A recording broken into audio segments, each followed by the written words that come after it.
کوئی سمجھے یا نہ سمجھے اس سے فرق نہیں پڑتا،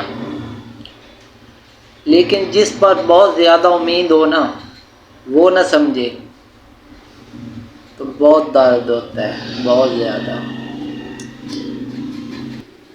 کہتے ہیں کہ اپنی زندگی میں نا ہر کسی کو اہمیت دو، جو اچھا ہوگا نا وہ آپ کو خوشی دے گا، اور جو برا ہوگا نا وہ آپ کو سبق دے گا۔ بالکل رائٹ۔ عام آدمی کی قبر پر سانپ دیکھ کر لوگ کہتے ہیں کہ یہ اللہ تعالیٰ کا عذاب ہے، اور کسی کی بابے کی قبر پر دیکھ لیں تو کہتے ہیں کہ سلام کرنے آیا ہے۔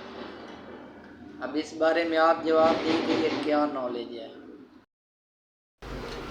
دوستو، آپ کو پتہ ہے کہ آج کل کیا دور چل رہا ہے؟ آج کل یہ دور چل رہا ہے کہ عمل کرنے سے زیادہ فارورڈ کرنے میں زیادہ ثواب سمجھا جاتا ہے۔